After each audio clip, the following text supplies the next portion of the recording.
Hi friends, తాజాగా ఒక వార్త వినిపిస్తోంది. పాకిస్తాన్ తలరాత మార్చేయనున్న వార్తగా చెప్పుకుంటున్న ఆ సమాచారం మీ వరకు వచ్చిందో లేదో కానీ పాక్ ప్రజల ఇక్కట్లు తొలగిపోతున్నాయని చెప్తున్నారు.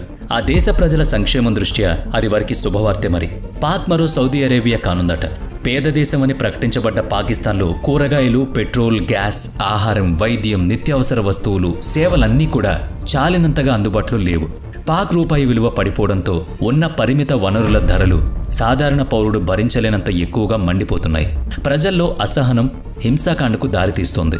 చదువు, సత్తా ఉన్నవారు తామిక్కడ జీవించలేమని వేరే దేశాలు వలస వెళ్ళిపోతున్నారు.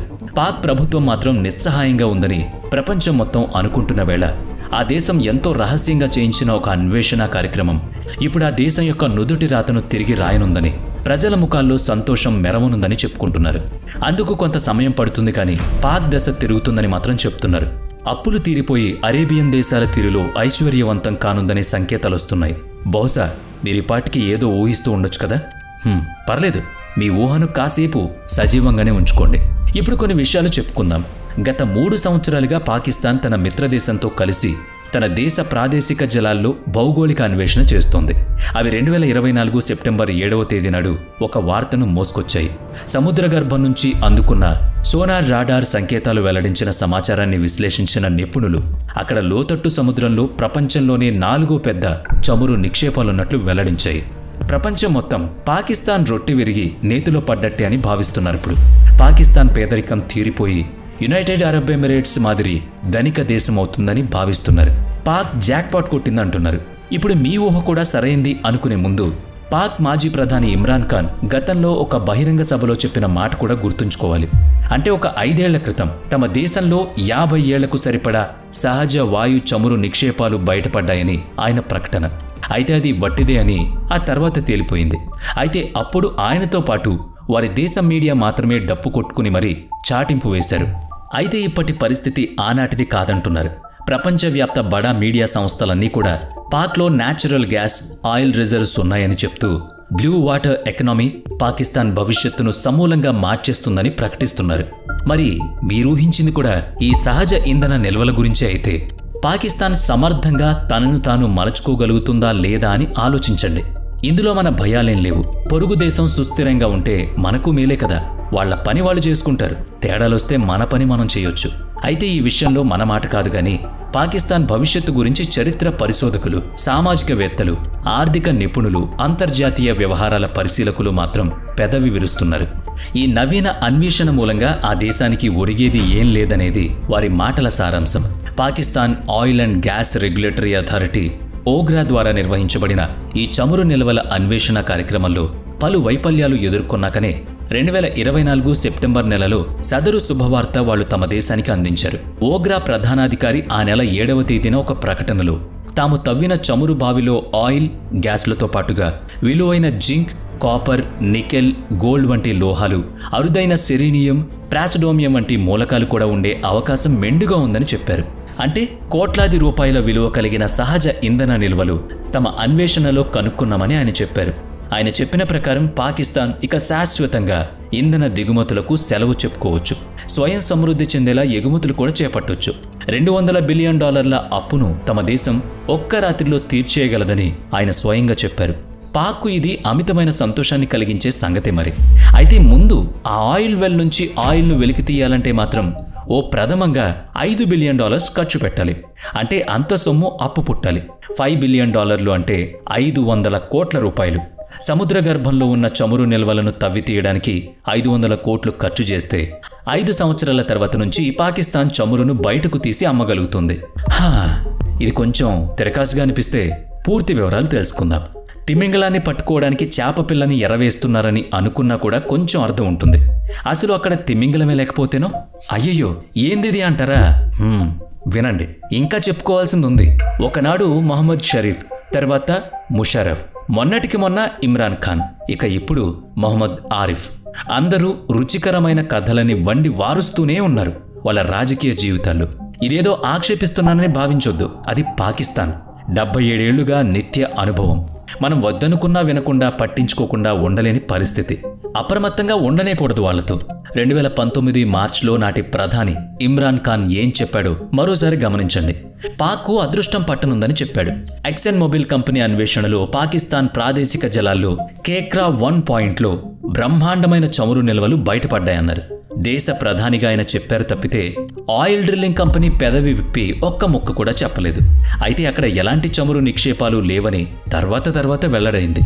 అంతకు మునుపు 2013లో పాక్ పెట్రోలియం మంత్రి తమ సింధు ప్రాంతంలో సహజవాయు నిక్షేపాలు ఉన్నాయని కనుగొన్నారు. తవ్వకాలు మొదలుపెట్టాక గానీ ఖర్చు ఎక్కువ, ఉన్న నిల్వలు అతి తక్కువ అని తేలిపోయింది. పావల లాభానికి రూపాయి ఖర్చు పెట్టారట. ఇది తెలిసి అందరూ హవాక్కయ్యారు. పాక్ సదరు ప్రయత్నాలను 1960ల నుంచి చేస్తూనే ఉందట. ఆ వివరాలను బట్టి చూసినా కానీ నేటికి సుమారుగా 14 చమురు నిక్షేప స్థలాల్ని పాక్ ప్రకటించింది. పాక్కన్ 1 అనే ప్రదేశంలో మినహా మరెక్కడా కూడా ఇంధన ఆనవాళ్లు లేవు. అది దురదృష్టం అనే చెప్పుకోవాలి. అయినా సరే మాటిమాటికి ఇదిగో ఆయిల్, అదిగో ఆయిల్ అంటూ వాళ్ళు ఓదరగొడుతూనే ఉంటారు. తమ ప్రజల్ని, మిగతా ప్రపంచాన్ని మాయ చేద్దామనుకుంటుందా? నిపుణులు ఏం చెప్తున్నారో చూద్దాం. పాకిస్తాన్లో ఇంధన కొరత ఉన్నప్పుడు, అంతర్జాతీయ సంస్థలిచ్చిన అప్పులు గడువులోగా తీర్చలేకపోయినప్పుడు, రాజకీయ పాలనాపరమైన అస్థిరతలు నెలకొన్నప్పుడు, ఈ అన్ని సందర్భాల్లోనూ ఆ దేశ నాయకత్వం తమ భూభాగంలో, తమ సముద్ర జలాల్లో అపారమైన ఇంధన నిల్వలు బయటపడ్డాయని ప్రకటిస్తుండడం ఆనవాయితీగా వస్తోంది. వాటిని వెలికి తీసేందుకు తమ దేశంలో పెట్టుబడులు పెట్టమని, ఉభయతారకంగా లాభపడదామని పిలుస్తూ ఉంటుంది. ప్రతిసారి ఎందుకీ నాటకపు మాటలు? అస్తమానం ఎవరు నమ్ముతారు చెప్పండి? ఏదో ఒకనాటికి విసుగొచ్చి ఉపేక్షించిపోతారు కదా అని ఆ దేశ నాయకత్వం ఆలోచించదా అంటే ఆలోచిస్తారు కావచ్చు. అయితే ఎవరో ఒకరు ఎంతో కొంత నిధులు కలుపుతారు కదా, కొంతకాలం వాటితో కాలక్షేపం చేయొచ్చనేది వాళ్ల ఆలోచన కూడా కావచ్చు. 2019లో ఇమ్రాన్ ఖాన్ సదరు చమురు నిక్షేపాల ప్రకటన చేసినప్పుడు దేశంలో ఇంధనానికి కొరత ఉంది, ప్రభుత్వ వ్యతిరేకత ఉంది. ఆ పైన IMF నుంచి తీసుకున్న $6 బిలియన్ రుణం భారం ఉంది. తమ ఆర్థిక పరిస్థితిని చూసి ఉదారంగా వ్యవహరించమని ప్రధానిగా అభ్యర్థించారు కూడా. 2013లోనూ ఇంధన కొరతే కారణం. అప్పుడు $6.6 బిలియన్ రుణం లభించింది. ఇది సత్యం. ఇదే ఆ దేశం తీరు. ప్రజలు ఏమనుకున్నా, సైన్యమే బలవంతంగా గద్దె లాక్కున్నా ఆ దేశం నేతల తీరు మాత్రం ఒకే రీతిలో ఉంటుందనేది 7.5 దశాబ్దాలకు పైగా ప్రపంచం చూస్తూనే ఉంది. నిక్కమైన నాయకుడే ఉండుంటే, దేశ సంక్షేమమే ప్రధాన లక్ష్యం అనుకుని ఉండుంటే 77 ఏళ్ల కాలంలో ధనిక దేశం అవుతుందా లేదా అన్నది తర్వాత, ముందు తమ దేశ ప్రజలకు సుస్థిరమైన పరిపాలన, తిండి, బట్ట అందించేవారు. దేశంలో అంతర్గత దాడులు, సామాన్య ప్రజల ఆస్తులు, ఆయువు హరించడం, ఆహారానికి, ఇంధనానికి కటకటలాడ్డం, సరిహద్దు దేశాలతో తగాదాలు, కుట్రలతోనే రాజ్యం నడుస్తోందన్నది ప్రపంచానికి తెలుసు కదా. ప్రపంచం కళ్లకు గంతలైతే కట్టుకోలేదు కదా పాక్ దోబూచులాడ్డానికి. తమ దేశ పౌరులను మభ్యపెట్టడానికి మాత్రం ఇలాంటి ఆయిల్ బావుల ఎత్తుగడలు, దోబూచులాటలు మాత్రం ఎప్పుడూ ఆడుతూ ఉంటుంది ఈ కపట పాక్. మరి అలాగైతే పాకిస్తాన్ ఇన్నేళ్లుగా ఎలా లాక్కొచ్చిందనే సందేహం అక్కర్నే లేదు. IMF నుంచి ఆ దేశానికి అప్పు పుడుతూనే ఉంటుంది. సరే, ఎవరో ఒకరు సాయం చేసే స్నేహితులు ఉంటారులే అనుకుందాం. మరైతే ఆ సొమ్ముతో సంక్షేమ కార్యక్రమాలు చేసి ఉండాలి కదా. అయినా నిత్యం ఏదో ఒక సమస్యతో బాధపడుతూనే ఉంది కదా. దీనికేం సమాధానం? వార్షిక బడ్జెట్లో కేటాయించబడే నిధులు ఏ ఒక్క రంగాన్ని అయినా బలోపేతం చేసిన దాఖలాలు ఉన్నాయంటే ఏం కనిపించదు. ఆయుధాలు కొనడానికి, అణుపరీక్షలకు, క్షిపణి ప్రయోగాలకు, దాయాది దేశంలో తీవ్రవాద కార్యకలాపాలను ఎగదోయడానికి మాత్రమే ఆ డబ్బు ఖర్చు చేస్తోందని ఎవరైనా అంటే మాత్రం వారి మాటలను కొట్టిపరేస్తారు. భారతదేశం 1991లో ఆర్థికంగా ఇబ్బంది పడుతున్నప్పుడు అంతర్జాతీయ ద్రవ్యనిధి IMF నుంచి రుణం తీసుకుంది. తర్వాత ప్రభుత్వాలు మారాయి తప్పితే భారతదేశం మాత్రం ఆపై ఎవరి దగ్గర చేయి చాచలేదు. 2024 ప్రారంభంలో పాకిస్తాన్ ప్రభుత్వ పెట్రోలియం మంత్రి తమ దేశంలో ఇంధన నిక్షేపాల అన్వేషణకు $30 బిలియన్ పెట్టుబడులు పెట్టమని అంతర్జాతీయ పారిశ్రామికవేత్తల్ని, సంస్థల్ని బహిరంగ వేదికల సాక్షిగా ఆహ్వానించారు. అంటే 3,000 కోట్ల పెట్టుబడిని ఆయన ఏ విధంగా ఆశించారో అర్థం కాదు. పాకిస్తాన్లో అత్యంత భారీ ప్రాజెక్ట్ సీపెక్లో చైనా వినియోగించిన పెట్టుబడి సొమ్ము కంటే ఇది ఎన్నో రెట్లు ఎక్కువ. అయితే తాజా అన్వేషణ వివరాలు నిజమే కావచ్చనుకుందాం. అది నిర్ధారణ కావడానికి కూడా 500 కోట్లు కావాలి. అప్పుడు గానీ తమ అంచనాలు ఏమాత్రం సరైనవో తెలియదు. అంటే డబ్బులైతే కావాలన్నమాట. తాత్కాలికంగా తమ ప్రజలకు ఏదో దూరపు ఆశని కలిగించి బుజ్జగించొచ్చు అనేది ఆ దేశం ఆలోచన అని మనం అనుకోవాలి. మనమంటే మనం కాదు, ప్రపంచం. అది విషయం. ఓగ్రా ప్రధానాధికారి మహమ్మద్ ఆరిఫ్ 2 నాల్కల ధోరణిని ప్రపంచం ఎందుకు నమ్మాలో ఇప్పుడు మీరు చెప్పండి. ఆ దేశం బాగుండాలి. అయితే 77 ఏళ్ల పాక్ చరిత్రను అవలోకం చేస్తే మటుకు చూద్దాం, అయినప్పుడు చూద్దాంలే అనే ధోరణి తప్ప మరొకటి కనిపించదు.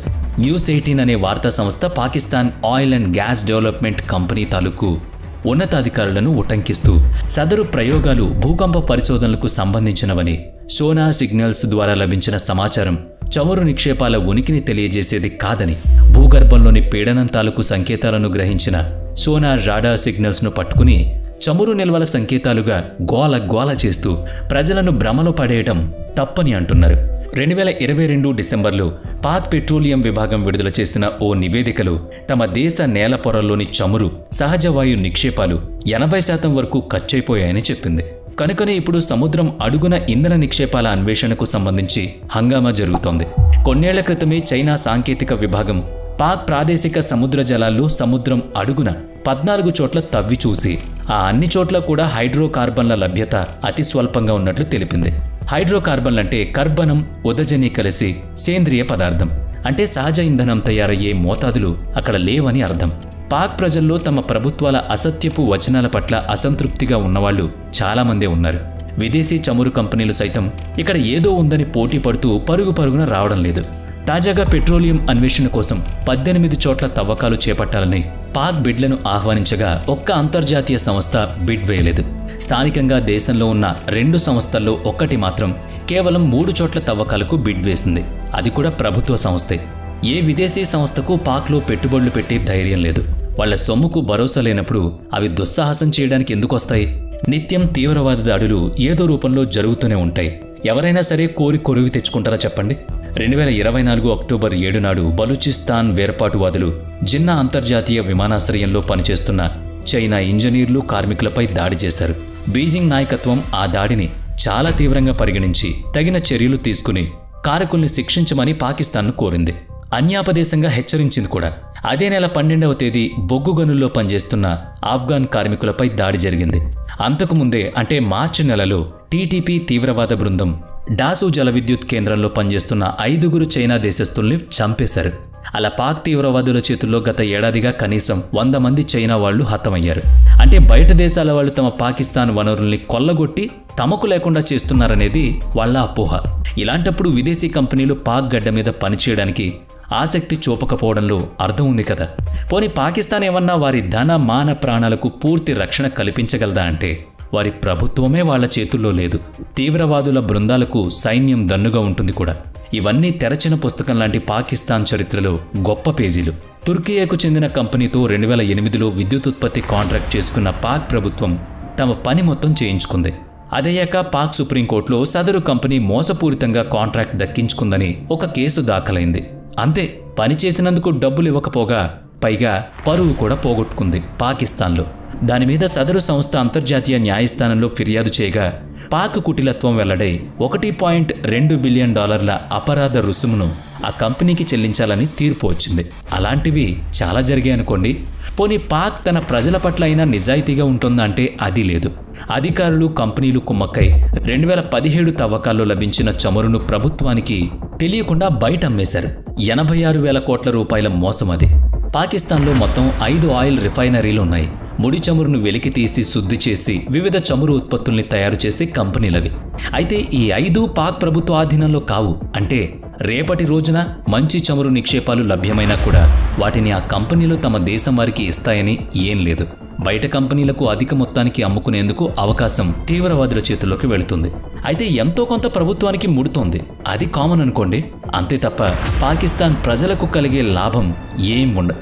అంతే తప్ప ఈ ఆయిల్ బావుల తవ్వకాల వల్ల పాకిస్తాన్ ప్రజలు, పాకిస్తాన్ దేశం బాగుకు మాత్రం ₹1 కూడా చేరదంటున్నారు ఇప్పటి వరకు ఆ దేశ చరిత్ర చూసిన పెద్దవాళ్ళు. వీడియో నచ్చితే లైక్ చేయండి, షేర్ చేయండి. ఇప్పటి వరకు మన ఛానల్ని సబ్స్క్రైబ్ చేయనట్లయితే ఇప్పుడే సబ్స్క్రైబ్ చేసుకుని పక్కనే ఉన్న బెల్ ఐకాన్పై క్లిక్ చేయండి. నెక్స్ట్ వీడియోలో మళ్ళీ కలుద్దాం. Thanks for watching.